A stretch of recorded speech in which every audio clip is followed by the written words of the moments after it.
A very good evening once again, all of you present here. So, today I welcome all of you to my YouTube channel. So, friends, today we are going to study about the blue economy. I think that most of you have not heard this term before, but this term is very interesting and it is very important as well for prelims, for UPSC, for NDA, CDS, and as well as the group discussion topic and the lecturate topic in SSB, Service Selection Board. So friends, in this video, we will talk about the blue economy in a very sequential manner. Firstly, I will talk the why this term is in the news. This term is coming in the news day by day very much. And later on, I will talk about the introduction, the scopes of growth in this blue economy. And later on, I will talk about the potentials. And I will also talk about the steps taken by the Indian government, such as Sagarmala project. And after that, I will talk about the challenges, that what are the major challenges behind this. And at the end, I will conclude the video by giving a way forward. So friends, before starting the content, I must tell you that if you are new to my YouTube channel, then please subscribe. And friends, for getting the PDF of all the videos I make, go into the description box and join the Telegram channel where I upload the PDF handwritten notes of every single video I upload on YouTube. So coming to the topic, why this term the blue economy was in the news. So the first global conference on the sustainable blue economy was held in November 2018 in Nairobi, Kenya. So friends, this is why this is very important. This is the news which makes this very important, because currently in the global world, the blue economy term is very much prevalent, because in 2018 on this term, the first global conference on the sustainable blue economy was held in Nairobi, Kenya. So this question can be asked in your examination, that where the first global conference on the sustainable blue economy was held, then please remember this was held in Nairobi, the capital of Kenya. It is an African country. And the second thing why this is in the news, then Seychelles recently launched the sovereign blue bonds. Friends, I think you know the Seychelles. It is a very important country and an ally of India. This country is located in the in the Indian Oceans, alongside the Madagascar Island. I think Madagascar Island, it is located in the right direction of the African continent, and it is located in the southern point of Indian Ocean. So Seychelles is a very important country for India, because currently India also purchased an island of Seychelles, that is called the Assumptions Island, for building a military base, and talks are going on. The negotiations between Indian government and the Seychelles government are going on for this island. Now talking what is the blue bond. So Seychelles become the first country in the world to launch sovereign blue bonds. It is now remember, now listen carefully. The blue bond, it is a debt trap. It is a debt instrument issued by the government to raise capital from investors to finance marine and ocean based projects. So I think it is, firstly, bond is an economic term. Like companies or banks or the government, they issue bonds. Like if Indian government issue any bond, then this is called the treasury bill. And if any companies, the private companies, they are issuing bond or the share, then this is called the debenture, the bond or debenture. So it is a debt instrument issued by government in a private organization to raise capital from investors.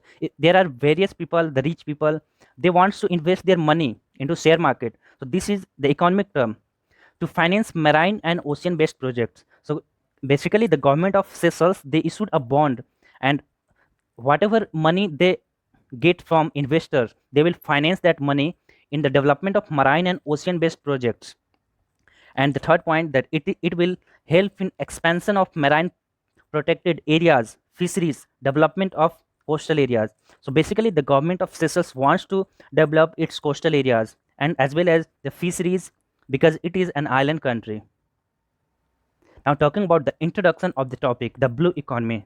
The concept blue economy was introduced by Gunter Pauli in his book The Blue Economy: 10 Years, 100 Innovations and 100 Million Jobs. So this is a book which is written by the Gunter Pauli. The book name of the book is The Blue Economy: 10 Years, 100 Innovations and 100 Million Jobs. And according to the World Bank, the blue economy is sustainable use of ocean resources for economic growth, improved livelihood and jobs while preserving the ecosystem. So blue economy is something that the economy is sustainable use of ocean resources for economic growth. Means we will utilize the ocean resources such as fisheries, tidal energy, coastal tourism for economic growth and improve livelihood. The livelihood of the people who are living alongside the coast must be improved, and as well the job opportunities will be created while preserving the ecosystem. We do not have to destroy the ecosystem of oceans. Now talking about the scope of the growth, where is the scope and the potential regarding this term, the blue economy? The development of the blue economy can play a critical role in the nation building. The fisheries, coastal tourism, maritime transport, and the tidal energy, as well as the aquaculture. These things can make a very much job opportunity as well as the development of the nation. Friends, recently India is working on developing an first naval museum, first port museum in the Gujarat with the help of Spain. So that will also increase and enhance the coastal tourism and as well as the job opportunity in the state of Gujarat. India is surrounded by the oceans in the three sides and more than 2 million square kilometers of exclusive economic zone.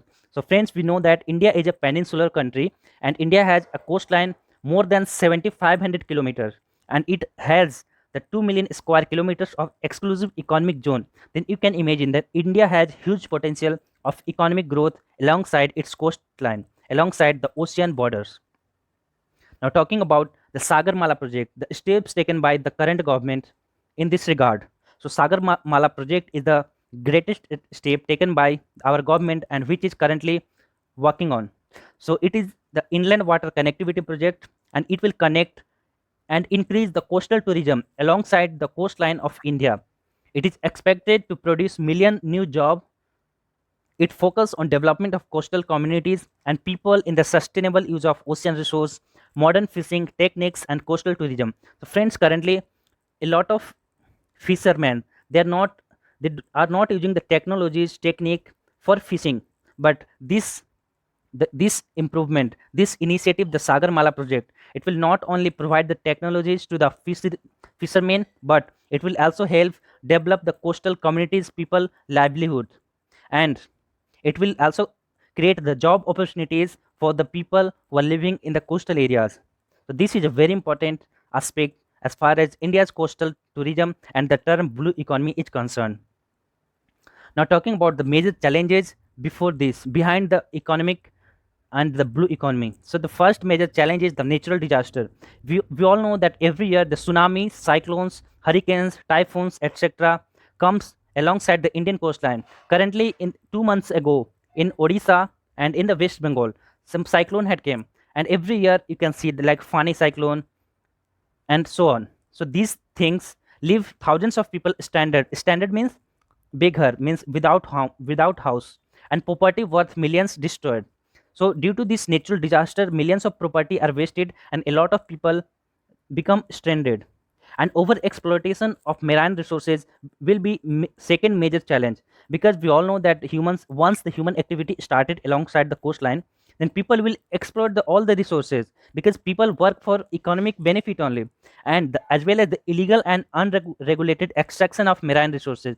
Friends, if government give permission, then there will be thousands of people who will go and extract the resources from oceans without the permission, because if they take the permission, they will have to pay some taxes, some amount of tax to the government. So from escaping from the taxes, they will not ask the permission, and this will exploit the resources. And man-made problems, the man-made problems, that we all know that once the human activity started, then the oil spill can be done, the plastic waste, solid waste produced by human activities. So these things will pollute, and these things will harm the aquaculture of the oceans. So now I would like to give a way forward in this regard. So India should look to adopt the Gandhian approach of balancing economic benefits with sustainable growth.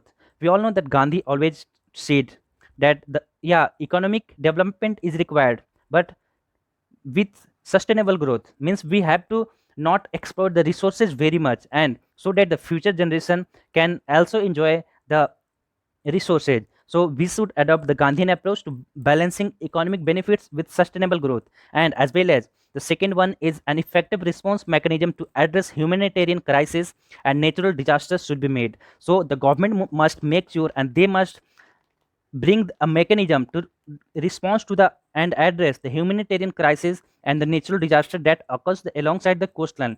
Because if government build up a lot of infrastructure alongside the coastline, and then if the tsunami or cyclone come, then all the properties will be destroyed. So government must make certain mechanism to prevent this, to prevent the property damage. So this is all in this video. I hope you like it. If you like, then please subscribe the channel and share the video